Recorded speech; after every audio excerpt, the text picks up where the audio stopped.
Hello and welcome to everyone who is with us today. We're going to get the live stream going in just a little bit, but to our Zoom audience, we thank you so much for being. I'm Carole Copeland Thomas, and this is going to be a dynamic program on race, reality, and resistance in a divided world. Unless you've been asleep for a while, you probably know the dynamics that we are facing at this point in time. We want to talk about them. We want to challenge everyone about what is taking place. And I am very, very glad that all of you have joined us today. I am Carole Copeland Thomas, and I'm going to make sure that I get this. Hopefully, you can see my face, I hope, and you can certainly can see the slides. We want to keep everybody safe. A couple of months ago, we had a Zoom issue with someone, and we don't want that to happen. So, due to previous disruptions, we are closely monitoring this meeting, and any attempt to interfere, share inappropriate content, or disrupt the sessions will result in immediate removal. If that issue arises, we'll end the meeting and then restart with enhanced security. And we thank all of you for joining us, all of you who are here. Thank you very much. And hopefully that will not be an issue this time. All righty. I am Carole Copeland Thomas, and Dr. Garth Dallas. I'm going to bring him on so he can bring some greetings. And in absentia is Bill Wells, our very dear friend and co-founder. He's not able to join us today, but I want you to send out good cheers and good greetings to him so that he will certainly watch this in a recorded mode, and we'll get all the greetings that we want him to have. So I'm going to go on now and bring in my friend. Let me go back to my screen. There we are. I think you all can see me now. Let me go back to my screen, and we're going to bring in my very dear friend, Bill Wells, Dr. Garth Dallas, that is. Let me bring you up to the screen and we will. There you are. All right, there he is. Okay. Hello, hello. Thank Hello. you very much, Carole, Sister Carole. It's an absolute pleasure to be here again and welcome everyone. I'm Garth Dallas, hailing from sunny Liverpool in the United Kingdom. We have been delivering these sessions for going on 5 years now after the murder of George Floyd, and we always believed that the synergy between the US and the UK is something that we need to bring to a global audience and to explore how we can together influence change. And I'd like to use this quote from Martin Niemöller. First, they came for the socialists, and I did not speak out because I was not a socialist. Then they came for the trade unionists, and I did not speak out because I was not a trade unionist. Then they came for the Jews, and I did not speak out because I was not a Jew. Then they came for me, and there was no one left to speak for me. That's the reason why we have US UK Summit and Race, because it affects every single one of us. And we have a responsibility to stand up and be counted and make our voices heard in this space, in this world where we need to understand our responsibilities to be resistant. So thank you very much. And we look forward to a great session today. Back to you, Carole. Right. Thank you so much. Great remarks, great comments. I'm going to go on and toggle back to me and toggle back to our slides here. And we're going to move ahead. I know that friends on LinkedIn may not be able to see the live stream, but it is on Facebook, and I'm going to check to make sure that it's also on YouTube as well. So thank you all so very much. Again, we are on YouTube Live. Thank you very much for our friends on YouTube, on LinkedIn. I'm not quite sure about LinkedIn at this point. Facebook, you're definitely there. So again, thank you so very much. You know, technology is amazing and things like this happen, but we always have backup plans to serve the cause. very, very happy for all those who support us. This is a free program that we run worldwide. Right now we had almost 200 people registered on the Zoom platform representing 6 countries, including Canada, the United Kingdom, Malaysia, Jamaica, Grenada, and the United States. And we thank you so much for that. And we are able to continue with this platform. This is our 17th program that we're running, in large part because of our sponsors. I can't thank you enough how important it is for us to have sponsors. We are looking for more sponsors as well.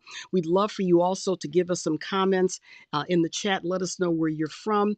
But again, we thank Meet Boston to be our lead sponsor in all that they do and the support that they give the US UK Summit on Race, the TJX companies, Loomis Sales, Eversource, Eastern Bank, Lurie Davis Wealth Management, and our media partners, Unity First, and the Minnesota Reporter spokesperson in Minnesota. We thank all of you so much for what you do and for the support that you give us. It means an awful lot. Thank you, thank you, thank you. All right. All the information that you need can be found at mssconnect.com. Our other website or webpage is USUKRace.com, and that will lead you to mssconnect.com. All of the biographical profiles, the agenda for today, our press release, and all of the other necessary information can be found there. So please go there at your leisure, and we'd love to get your comments as well. Chat room, we love the chat room. So please put your comments in the chat room, and you can also use that for questioning. If you have a question throughout the program, please put question and then ask your question, and you can drop it all in the chat. Thank you. We have our guest speaker who we're going to introduce in just a few minutes. I'm going to do a short introduction because he's just so well known. Excuse me, but we want to recognize him. Then we have our distinguished panel with our second half of our program, question and answer activities, and then our final thoughts. And we have a lot packed in to 2 hours. Our purpose is to pay tribute to George Floyd, Renee Good, and Alex Preddy, who died unnecessarily in Minneapolis back in January, and others, way too many others, and discuss the attacks that are currently taking place on democracy. We also want to pay tribute to Juneteenth, which is now an official holiday here in the United States for those who are in other countries. That represents the last group of slaves who were finally freed back in 1865, when those in Texas finally released their enslaved servants who had served them far more than they should have. And so Juneteenth is connected to that particular holiday. But I'm thinking, I was watching on Netflix.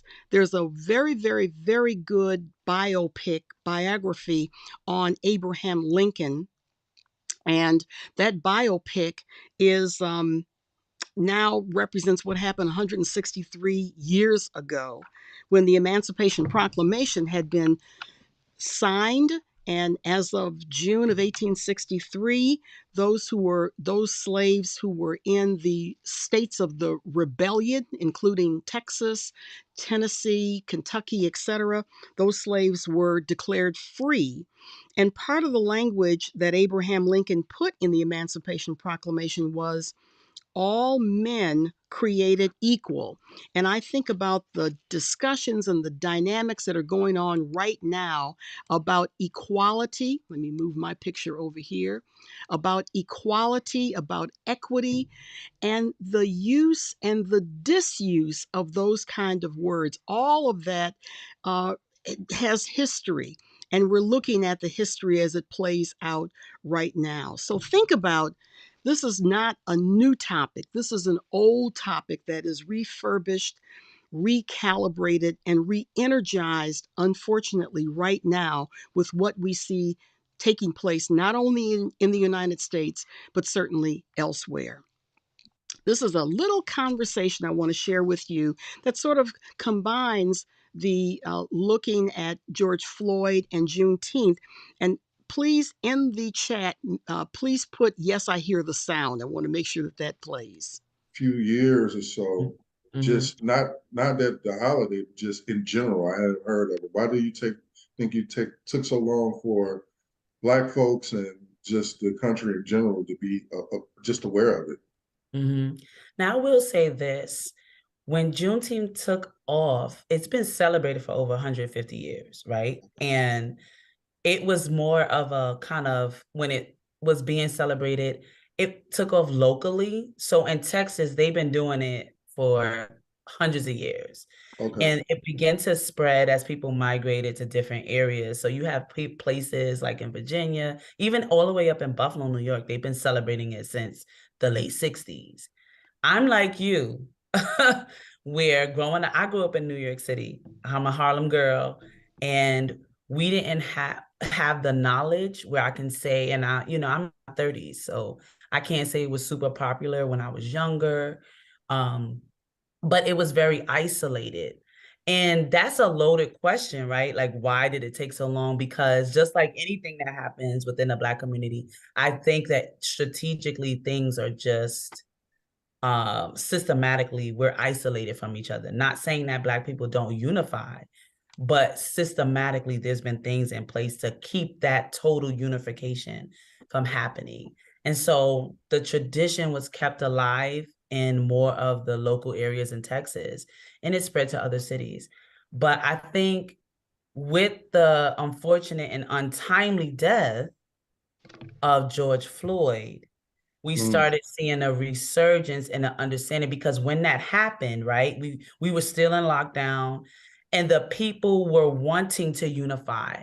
So then the awareness about Juneteenth, something that's specifically African American, gave us, I believe, what that kind of just a central point to be able to celebrate specifically African American culture. And I think that's why it's taking off now, because it gives us something to unify and rally behind, something specifically for African American culture. Just a perspective of what we think of in terms of George Floyd, and looking back in terms of Juneteenth. Growing up in Detroit, Michigan, we did not celebrate Juneteenth because most Black people came from other parts of the South that already had recognized the Emancipation Proclamation in 1863. Other people, obviously, those Texans, did not get that privilege until June 19th of 1863. So I want to introduce our keynote speaker now, who is going to deliver a dynamic message.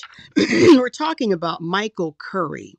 He is the president and CEO of the Massachusetts Health and Community. He's a Massachusetts League of Community Health Centers, and it represents 50 health centers serving over 1 million patients out of the 285 practice sites across the Commonwealth of Massachusetts. The league. Oh, okay. We're gonna sign him back in. So, Deandra, if you will check it out, he's somewhere on Harvard University's campus. He has to visit Governor Maura Healey a little later on. So that's why he's not at a site where he normally would be. But he has a staff of over 100 members, secured the largest contract in the association's history at over $300 million to administer a state provided loan repayment program. Deandra, do we have him back on? Yes, I Yeah. am. Oh, good. He's back on. Excellent. He also serves on the national board of the NAACP. That's where I met Michael. I knew 20 years ago, almost 20 years ago now, that he was the kind of leader that was approachable, that believed in outreach, and had the vision to serve. He served as the local branch president of the Boston branch of the NAACP, and then at that point joined the national board, at some point joined the national board, of which he still serves. He is a great father of three. His youngest son is going down to Morehouse College in August to start his first year. Interestingly, my older granddaughter will start Spelman with her first year at the same time. So a lot of us parents and grandparents are just celebrating our children and the choices of colleges that they are making. He also is engaged, and that wonderful ceremony will take place momentarily. But we want to hear from Dr. Michael Curry and all the wonderful things that he has to say for us. So I am going to switch cameras. So just give me a second. I'm going to make sure that Michael is going to be spotlighted with Zoom. So just let's see. Michael, can you say something? And I'll make sure I get Yes. Can you hear me? right. I can hear you. Just can't see you. Let me see if I could. Okay. There you are. So let me go down and okay, you're spotlighted.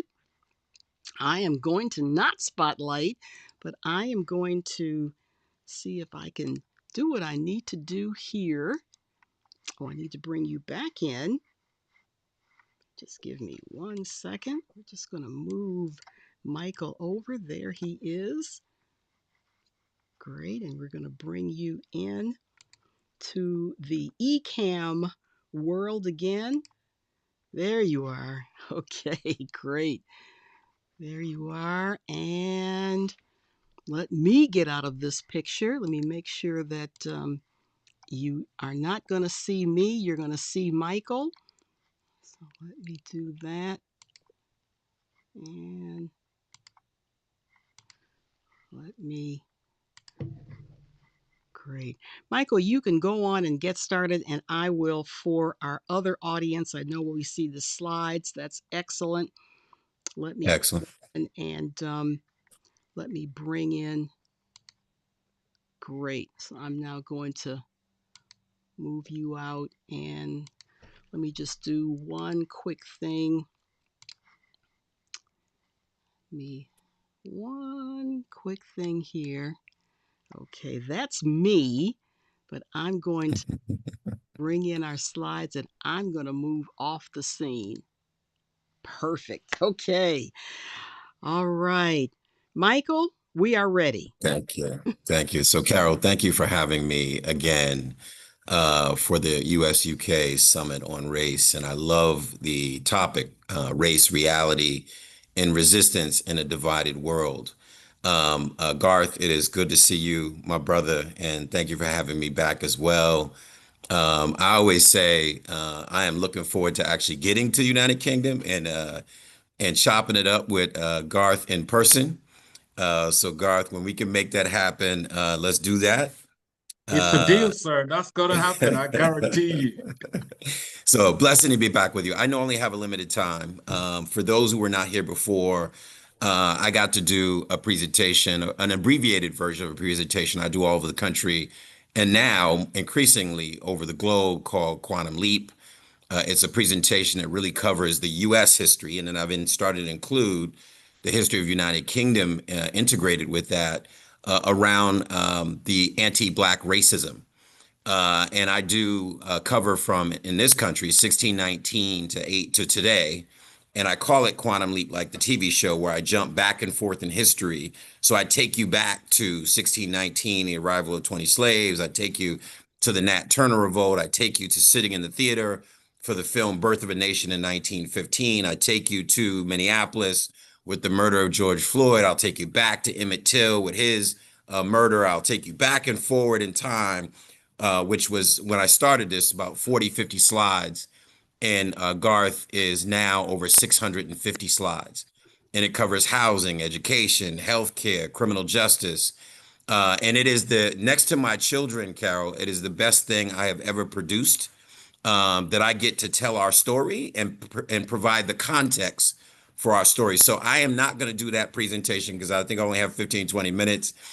So I'm going to invite others as I do that presentations in other settings now over 200 organizations, hospitals, academics. I did it for the United Independent Colleges of Massachusetts just yesterday, abbreviated version of it. I'm not going to do that now. So I'm going to just cover some quick thoughts, some quick topics, and then Carole asked that I open it up for some questions. Why do I do it? I actually argue that most people in this country, in America, do not know American history. Therefore, they have these conversations about racial justice after the murder of George Floyd, or housing and lack of home ownership in Black neighborhoods, or violence in our communities, or police violence, and they do it without context. So I want to start here as I talk about race, reality, and resistance in a divided world. I titled my slide today, "For Every Right with All Thy Might."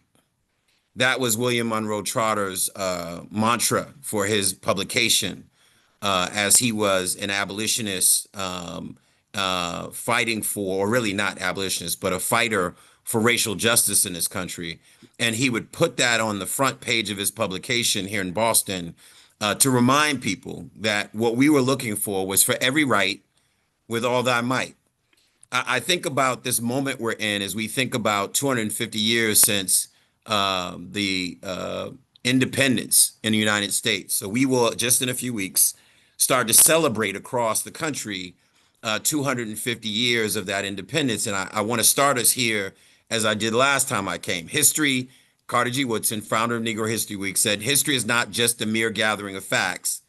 The object of historical study is to arrive at a reasonable interpretation of those facts." He was speaking to us in this moment we're in as the Trump administration seeks to ban books, over 10,000, I think now even higher than that, 15, 20,000 books are banned in public schools across this country in the United States. Toni Morrison's The Bluest Eye and Beloved, The Color Purple, I Know Why the Cage Bird Sings. South Carolina, as an example, has banned Jason Reynolds and Ibram Kendi's book, Stamped Racism, Anti-Racism, and You, in every school district in South Carolina. We know why we study history. We study history for context. We study history so that we don't repeat the ills of the past. I want to start here as an example of repeating history. So I always tell people, and I don't believe I covered this last time, Garth, in that 650 slides, I give the history of Crispus Attucks. He was one of those first killed in the American Revolution. I'm going to give people books. I'm a professor, so I'm going to give you some stuff to read. There's a book I want you to check out called Rick Atkinson's The British Are Coming. I am, Garth, reading that book right now. It gives the American Revolution from the British perspective. So I'm knee deep in that to try to get that perspective as well. I'm also going to ask you to watch Ken Burns, the documentary filmmaker, his documentary on the American Revolution. What it gives you is some stuff that you have never heard or learned about the African-American view of the American Revolution. But I want to introduce you to this. So America was born out of violent protest against tyranny, taxation, no taxation without representation, opposition to an oppressive government, as well as violent rhetoric, Garth. We said, live free or die. Give me liberty or give me death. Rebellion to tyrants is obedience to God. That was the rhetoric of that time in the 1770s as we were getting ready to seek independence. On March 5th, 1770, the British troops fired into a crowd of angry American colonists in Boston, Massachusetts, who were reported to be taunting them, resulting in the death of 5 colonists, became known as the Boston Massacre. This would refuel the campaign against British rule and eventually give birth to the American Revolution. Why am I telling you this? This is actually an important part of our history. Crispus Attucks, often referred to as one of those killed, in an African-American sailor, whaler, mulatto, rope maker, and former slave, was the first of those killed. This may shock some, but John Adams, who was a lawyer, who would eventually become President Adams in 1797 to 1801, was the attorney for the British soldiers. And here's his quote, that this was a motley rabble of saucy boys and Negroes and mulattoes and Irish teagues and outlandish jacktars. And he claimed that Attucks provoked the altercation. Why do I tell you this story? So here you'll see Picture of Attucks. Attucks was taller than the average African-American. In this period of time, he was 6'2". The average height of men was about 5'6", maybe at the tallest 5'8". And he was described by the British soldiers as a man of great physique, which Adams was only 5'7". He used that along with Crispus Attucks's race to justify the killing as what we would call in modern day terms in criminal justice, the reasonable perception of threat. That is what we see in law enforcement when they say, did the officer have a reasonable perception of threat? The trial transcript records a statement describing Attucks as a stout mulatto fellow whose very looks was enough to terrify any person. So here's a quote from The Atlantic, June 2020. Some 250 years later, Adams's words still underline a central truth in American disobedience. Freedom through violence is a privilege possessed only by whites. Seminal moments in American history that historians have defined as patriotic were also moments that denied patriotism to Black people, to Black Americans. John Adams once said in reference to the colonists' treatment by the British, "We won't be their Negroes." Jury acquitted 6 of the soldiers on all charges, and 2 were not found not guilty of murder, but guilty of manslaughter. Now I'm going to stop there. I'm going to go back, and I want to make this point because as we get to immerse ourselves in this anniversary of 250 years, I think there's a grounding we need to do in the actual history of the American Revolution. That's what I'm going to leave you with today. I'm going to ask you to take this time as people are popping off fireworks and as they're celebrating in this country and reflecting even across the pond about what the American Revolution was. I want you to think about all the aspects of the American Revolution that we don't understand. Now, as I talk about Crispus Attucks, I could be talking about Michael Brown or George Floyd or Tamir Rice or Emmett Till or many others that they basically justified their killing. And I could be talking about the American Revolution, the whole notion that people were protesting the price of tea, the British rule, but yet African Americans in slavery, and I covered this last time, Nat Turner, most people don't even know his name or his history. We don't know the sheroes and heroes of the anti-enslavement movement, whether they fought violently or non-violently to free themselves. Now, I remember being a college student. I was a Black Studies student in a college campus in Minneapolis, St. Paul. Folks would get terrified if you talk about violent protests during slavery, as if we didn't talk about violent protests in the American Revolution, as if we didn't talk about violent resistance in the Civil War, as we didn't talk about the violent exchanges across the globe. But yet there was something unsettling to talk about Black folks resisting enslavement, murder, rape, all the injustices of enslavement. We couldn't talk about what it meant, the heroes and sheroes of enslavement. I say this all the time. If I gave out a quiz and asked every one of you, whether you're in the United States or overseas, and we know that enslavement, as I covered on the last presentation in the UK, if I asked you to name 5 heroes and sheroes of slavery, would you pass that test? Could you name 5 Black men and women, either in the United Kingdom or here in the United States, that violently or non-violently fought to free themselves? And if you didn't, what history did you get? Now, I am sitting here right now at Harvard University. I am one of the speakers, presenters, guests, I should say, here at a conversation on health and equity. We're talking about how to change our healthcare system in Massachusetts. And we know, as goes Massachusetts, goes the rest of the country. And we know that we have really complex challenges in this country and beyond around affordability and quality and access, and I would argue equity. We pay a lot for care that doesn't necessarily get us the results. We deal with the fact that if I can go across this country, I can show you that diabetes and heart disease and cancer, almost every form, visits Black and brown folks at a higher rate than it does white Americans. Now, I asked the question, before I get into J. Marion Sims, I ask you the question. I need you to tug at your own compass about society. And I'm talking US right now, but you can apply this to United Kingdom. Do we believe that every child wants a quality education? That every person wants to live healthy? They want to live as long as they can. They want to live well and prosper, build wealth, own a home? Do we believe that everyone wants to live in a safe environment that's free of crime and even police violence? Do we believe that everyone wants academic rigor and they want to have the safety net for those who fall through, like the seniors and those who are unhoused and homeless? I ask the question because I'm not sure we've all reconciled what we believe. Because if we all believe that everyone has the potential, the drive, the willingness to do those things, then why are we experiencing inequities here and across the pond in almost every category? You see it in the UK, where we find out that Black and brown children are not getting the academic rigor that allows them to compete and become, as I said before, that little Black girl in Roxbury or in London right now is meant to find a cure for cancer.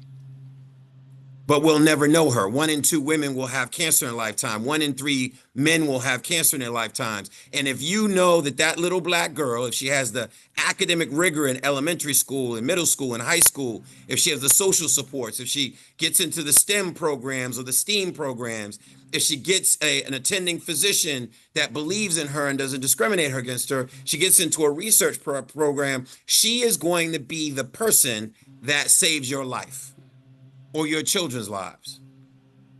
But we know across this globe, and particularly I talk about the United States, that that little Black girl will never know her because she goes to an underperforming school, because she has teachers who believes that she's not as smart as, because she goes home to communities that have the conditions that do not make it conducive to her to be her best and brightest self. We know that even if you go through that gauntlet and you make it into medical school, that the discrimination in our systems drive Black and women out of our medical schools. They may then be relegated to primary care because they wanted to do research, but they didn't make it through that program. The data speaks for itself. You could Google this and see that even when they go through that gauntlet and they're the best and brightest, they often don't make it to brain surgeon or whatever that specialty is, because our system is so racist and so discriminatory. I introduced you to J. Marion Sims, the father of gynecology, because we know our healthcare system has always been discriminatory. He developed the groundbreaking tools and surgical techniques related to women's reproductive health. We know Black women are not surviving pregnancy at a disproportionate rate, and they're suffering adverse outcomes in pregnancy. Think about Serena Williams and the complications she had as the world's best tennis player for much of this country's tennis history. The J. Marion Sims invented the vaginal speculum, a tool used for dilation and examination, practicing at a time when treating women was considered distasteful and rarely done. You couldn't experiment on white women, but you could experiment on slaves, enslaved people. He pioneered a surgical technique to repair vesicovaginal fistula, a common 19th century complication of childbirth in which a tear between the uterus and bladder caused constant pain and urine leakage. He was lionized in statues in New York City, South Carolina, and Pennsylvania as a 19th century physician whose pioneering medical research benefited generations. If I go back a few years ago, Harvard had an exhibit on J. Marion Sims. And they pointed out he wasn't the best and brightest physician. He wasn't even all that respected among his colleagues. But what he did have is he had open access to enslaved Black women. And when he experimented on them, he did it without anesthesia. He did it without anesthesia. And then became, as quote here, his brilliant achievement carried the fame of American surgery throughout the entire world. Why do I talk about J. Marion Sims and those 3 Black women you see depicted in that upper right-hand corner of the screen? Anarcha, Lucy, and Betsy, say their names.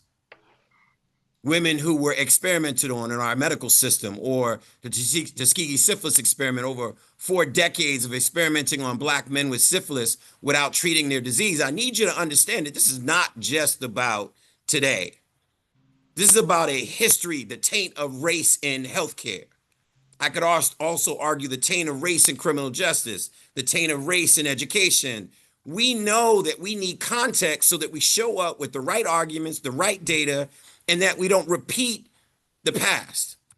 So I say that to say, in this Harvard education and Harvard University I'm sitting on right now, I'm challenging people to think about the past.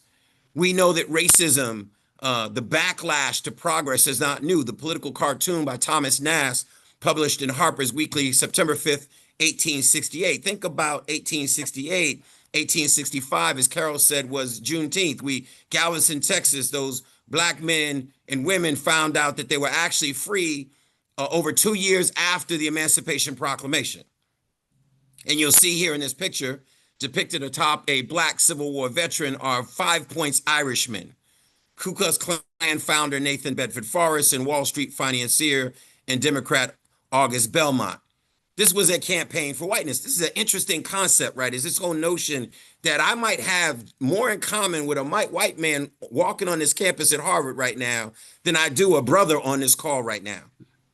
We actually maybe share lived experience. We may share some education that we went through or some study that we had. But the reality is race has always been weaponized to say, but you know, you might be Irish, Italian, Polish, but at least you're not black.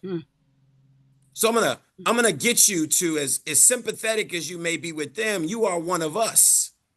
I need to make an appeal to you at the end of slavery that you don't want them living in your neighborhood either. You don't want them taking your jobs either. You don't want them in your communities either, in your safety of your women. That is not a new argument. So as you turn on your televisions right now and you play CNN and they talk about Haitians eating your cats and dogs and the fear of black and brown folks, this is an old playbook against black and brown people. In fact, I'll even go deeper. It's an old playbook against immigrants that's playing out in many countries across this world. I tell white audiences, whenever I speak to all white audiences, I say, you know, they didn't want you here either. Irish need not apply. The Jewish community, as they were fleeing the Holocaust, America did not want those ships landing in this country because immigrants bring crime, they bring disease, they're unethical. Why do we repeat the same patterns? Because we don't know history. So as we think about January 6th, the insurrection, I love to show this image because right now our president, Donald Trump, wanted to give them reparations. He wanted to actually pay them for sacking the U.S. Capitol, for attacking police officers, for challenging our electoral process. He wanted to pay them. So this picture that you see here, photographer captured a man waving a Confederate flag on January 6th in front of two portraits of Civil War era figures in the Capitol building.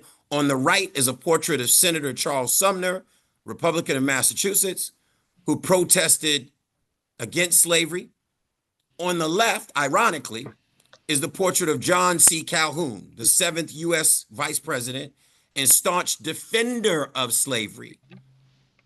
On May 22nd, 1856, in the world's greatest deliberative body, Representative Preston Brooks, the Democrat from South Carolina, entered the Senate chamber and savagely beat Charles Sumner into unconsciousness with a metal top cane. These are the images you see on the screen in the upper right-hand corner of Representative Preston Brooks, and Charles Sumner in the upper-hand corner. Ironically, Brooks, who became a hero to pro-slavery movement, walked away calmly without being detained. As Sumner bled profusely and was carried away, Brooks survived the censure and later resigned. So I want you to think about that as this moment as January 6th, when people marched into that building and they got to walk out. And many of them would eventually be held accountable and then freed by this president. Plessy v. Ferguson, you should know about it, was a landmark decision in U.S. Supreme Court in 1896 that upheld the constitutionality of racial segregation laws for public facilities, as long as the segregated facilities were equal in quality, a doctrine that became known as separate but equal. And you know, in 1954, Brown v. Board, the argument in the case eventually proved that separate is inherently unequal. Lynchings. I found out something amazing that I did not know across the pond in the United Kingdom. Gus, as I was doing a little bit of research about your history, I talk about lynchings in the United States, the thousands of lynchings in the United States between 1835 and 1964. In most of this country's history, you could lynch, kill an African American and never face consequences. That's most of this nation's history. I would argue even today. Turn on your televisions. As we saw I forget what city it is, Carole, but the story here over the last 2-3 weeks is an Asian man was set free, was found not guilty for shooting a young black boy who he thought was stealing out of his store. Walked out of the store. When he walked out of the store, and he and the son chased him down and shot him in his back. Now, that wasn't a hanging from a tree, but I would argue lynchings haven't stopped. So you see the sign outside of the NAACP office, a man was lynched today, as the campaign of the national NAACP was to address lynchings across this nation. Now, here's what I didn't know as we talk about Birth of a Nation, the film that I'm going to challenge everyone on this call today. Watch the original D.W. Griffith film from 1915, Birth of a Nation, because I'm sure there's an example of it in the United Kingdom. I'm sure there's an example of it in other countries. We call it white racial pornography. This is what they thought of us, or some still think of us. This was the depiction of black men as shiftless and attacking white women. This was black men who during Reconstruction took seats in Congress with their feet up on the desk, eating chicken and disrespecting the chambers in our Congress. This was a white woman who got to the edge of a cliff and decided to jump off so she wouldn't be attacked by a black man. This was all part of a masterful film that, if but for the fact it was a racist film, it would still be shown in Academy Awards. It would still be highlighted as one of the best films ever made. Lillian Gish. It was an amazing cast. It was large actors and extras. It was a masterpiece of its time, but it was also a masterpiece racist film. So here's what I learned that I want to share. We talk about Red Summer in 1919 in the United States.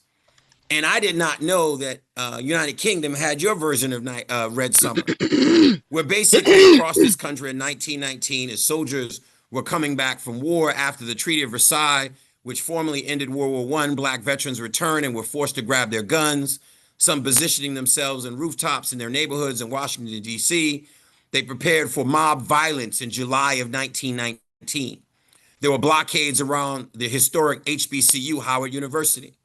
White sailors recently home from the war had been on days of long drunken rampage, assaulting and in some cases lynching black people on the Capitol streets. The relentless onslaught proved contagious, escalating in dozens of cities across the U.S. in what would become known as the Red Summer. The racist attacks in 1919 were widespread and often indiscriminate, but in many places they were initiated by white servicemen and centered upon the 380,000 black vets who had just returned from World War I. In retaliation, white authorities charged black communities with conspiring to conquer white America. I don't make any of this up. So if you question anything that you saw in this presentation, I'm going to challenge you to go look it up yourself. I'm just giving a surface understanding of history. I actually am challenging you to dig deeper. As you'll see the quote here, because of their military service, black veterans were seen as a particular threat to Jim Crow and racial subordination. Now, what I didn't know and I was fascinated by was the attacks and violence in United Kingdom in 1919, which I'm not going to cover here, but I want to challenge you to do that research and come back to these conversations with that context. This is not just about the U.S. This is about the treatment of black folks across the globe as we think about these two particular countries and the history of enslaved people and where we are with the disparities, inequities, and injustices today.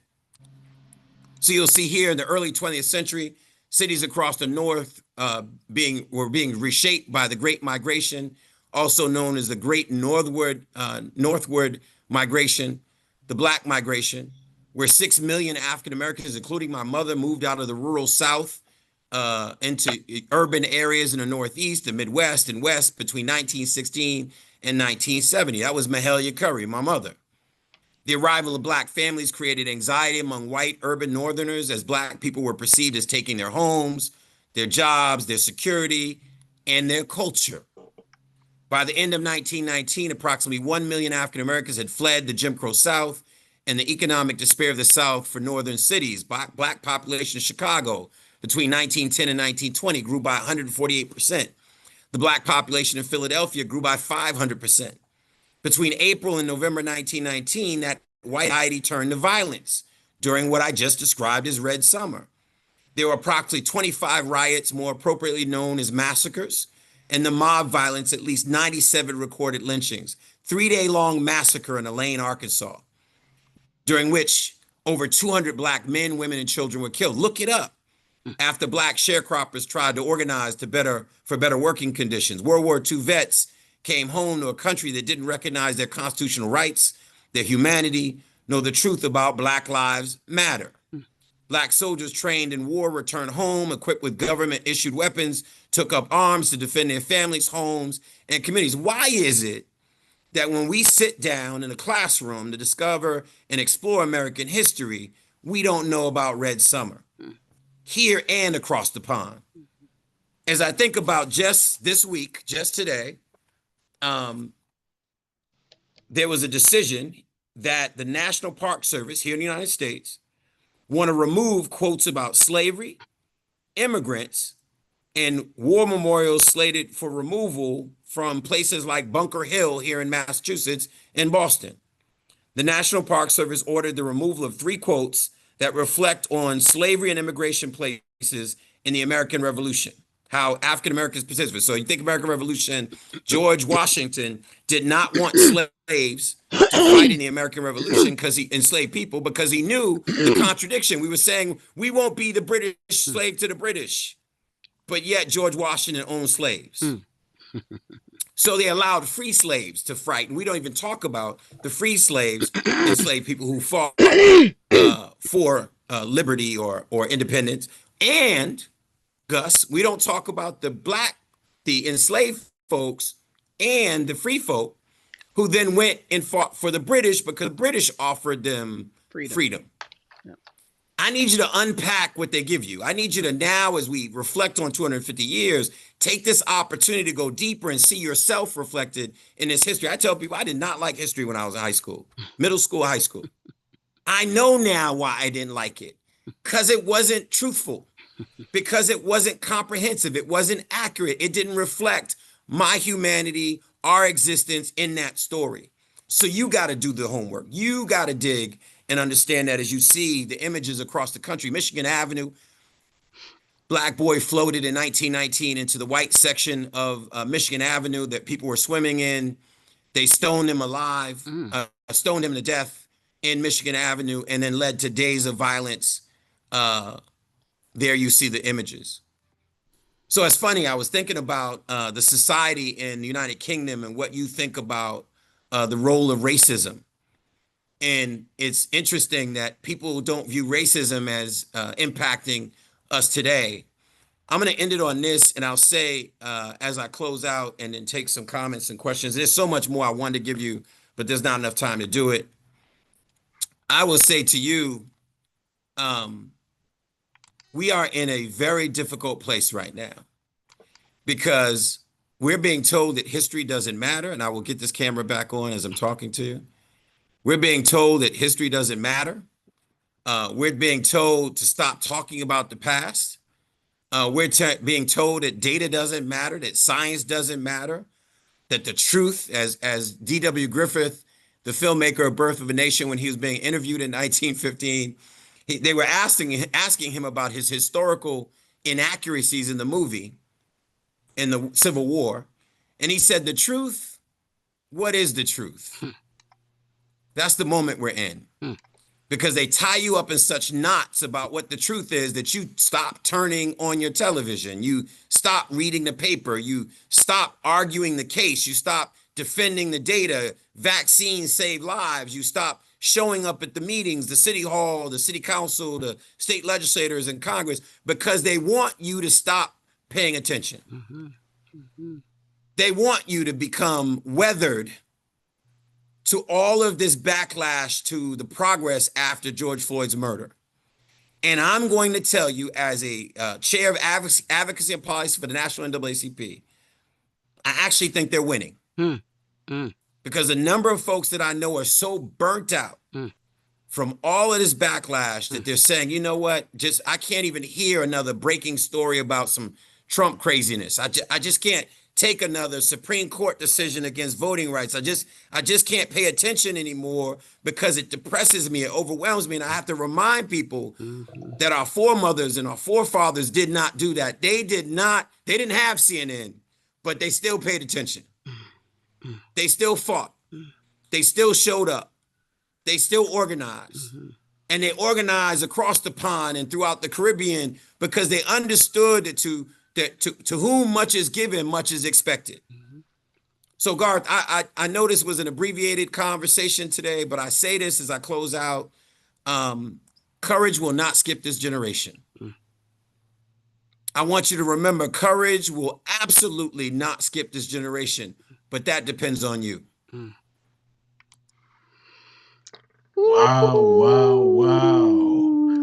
Absolutely amazing, Michael, as usual. Do not apologize. I know it's a truncated version, but it is absolutely impactful. And we thank you very, very much. It's just absolutely amazing. And what we really want to do and constantly want to do is to embrace history, learn from history, and see how we can look at the relationships between the US and the UK, look at the synergies and how together we can influence race relations across the world. And you've done that again, Michael, and we are really, really grateful for you.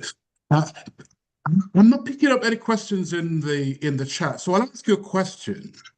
Based on the fact that our topic is about resistance. You've given us the reality. We've talked about race. What is your parting message in terms of what we need to do to resist and to show that courage that you say will not skip this generation? Thank you, Garth. I get asked that question all the time. I think I start with what I said during the presentation. We got to do our homework. None of this is new. Our struggle is not new. It gets recycled, right? Our challenges with laws that are not new. We struggle to get our right to vote. We struggle to get a quality education. We struggle for the Civil Rights Act of 1964, the Voting Rights Act of 1965. We struggle for Medicaid and Medicare in the United States that basically desegregated hospitals because if they wanted that federal money, they had to desegregate. People don't even refer to Medicaid and Medicare as civil rights laws. I do. So I say that, Garth, to your question is, one is we need the context because that's the strategy that will come out of that is we've been here before. Then there's a quote by Charles Hamilton Houston that I love. He was defending famous attorney, architect of our civil rights movement and Brown v. Board. He was defending an African-American who was trying to apply to University of Maryland, and he won the case in the courts. And when he won the case in the courts, everyone across the country was celebrating because he got admission of this black man in the University of Maryland. And I'm going to paraphrase his quote. He said, the real battle is not really in the courtrooms, although we need to do that battle. The real battle is in the hearts and minds of people. And here's why he said it. When he won that case, white students started dropping out of University of Maryland because they thought the quality of the education dropped immediately with the admission of that black man. So the battle has to be won in the courts, in the parliaments, the Congress, in our classrooms, in our boardrooms. But the real battle that I think all of us have an obligation to do, because you don't have to be in Congress or in the parliament. You don't have to be in government. You don't have to be a regulator or a legislator. You can do that battle with every ignorant family member you got. You can do that battle with every ignorant coworker you got. You can do that battle wherever you stand your ground and defend history and the truth and the facts and the data. That's our responsibility. And I give everyone the charge of doing that. Don't rely on an elected official. We have that obligation. So I think to your point, Garth, we got to be ready to fight the battle. I'll say end it on this, the question on this. A young person came up to me the other day because she knows I do civil rights work. She said, Michael, I'm overwhelmed with grief because everything you fought for, everything your forefathers and mothers fought for, the freedom fighters of that generation before you, we're losing. She said, that overwhelms me. But what I have to have faith in is that I just got to pick up the baton. I got to pick up the responsibility and fight to get it back and fight to get more than you even got. But I got to commit today that we're going to start from a deficit, but we're going to gain more than we had before those things started to get turned back. I'm going to tell you, she made me cry because that gave me hope in tomorrow. That courage was not skip this next generation. Thank you very much, Michael. We actually do have another question in the chat. Yes, Deandra. Sorry, it came from Miss Vivian Powell, and her question was, why does America have to be ruling on voting rights again and again? Why not have a rule or law that when citizens reach the age to vote, that right is for everyone? No other country has the birthing pain, and that's in quotes, again and again. Yeah, I mean, it's interesting. We thought that law was settled in our country, right? But we realize is the Supreme Court is not settled, right? It is very politically driven. And we know when I said Plessy v. Ferguson, that was our Supreme Court, separate but equal.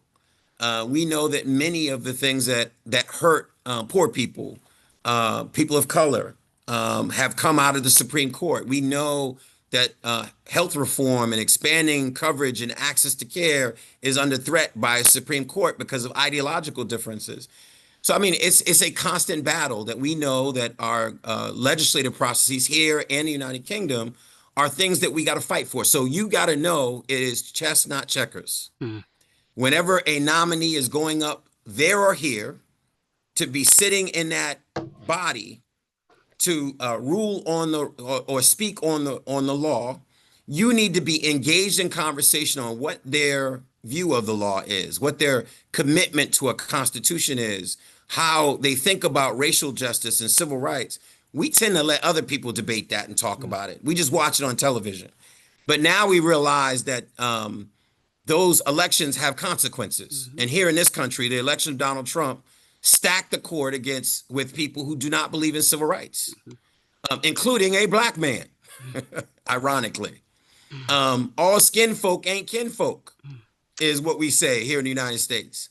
So we have an obligation to actually show up and make sure that we're getting the right people in government, the right people on at the bench in our judicial system, the right people in the Supreme Court who will defend our constitutions. Right now, all those things are under threat. So to your question, we are losing in our Supreme Court because it is absolutely weighted, and I'll say this boldly, in favor of a very white supremacist view of the United States.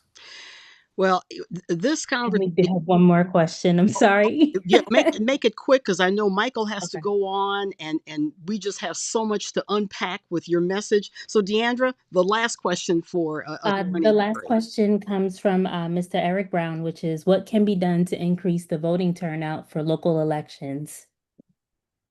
Yeah, so one is, I tell people, Carole, all the time, and I want to give a shout out. So Ken Cooper, the Doubleday family, I know is on for the NAACP, Janine Fondon, a good friend, Kizzy Scott, Leona Martin, so many, Helena, a good friend of mine who are woke. They're not just woke, they're insomniacs, I say, Garth, because woke ain't good enough now. You need to be an insomniac. So I say that to say, we are in a really critical point. I'm trying to remember the question. Remind me the question. Increased turnout at local elections. Oh, yes. Voting turnout. Yes. Is when I think about, I grew up in a housing project. Those brothers on the street don't know why they need to show up and vote. And our systems rely on the fact that most people are not engaged in our electoral process. They don't exercise their right to vote.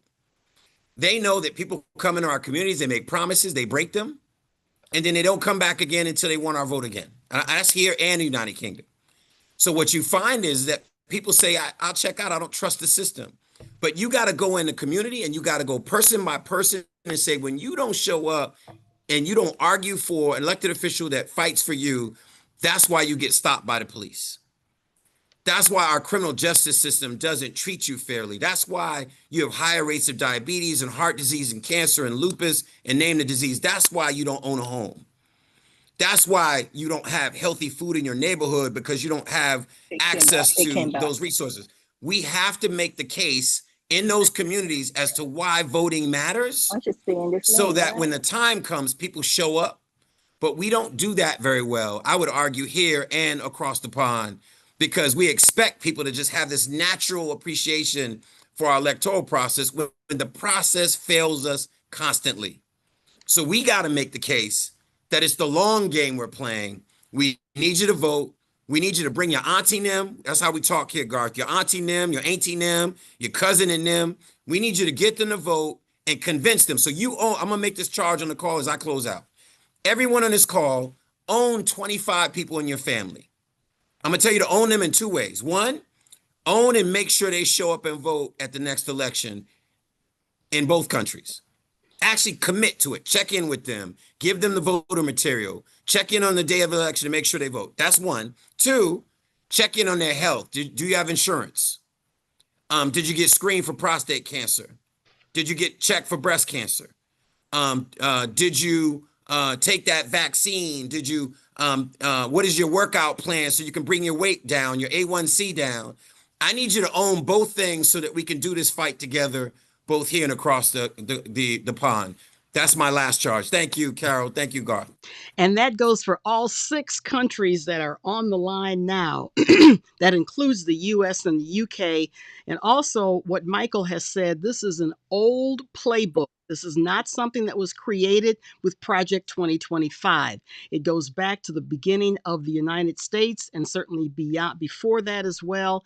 You've laid out everything. I continue to be amazed with your facts and your history.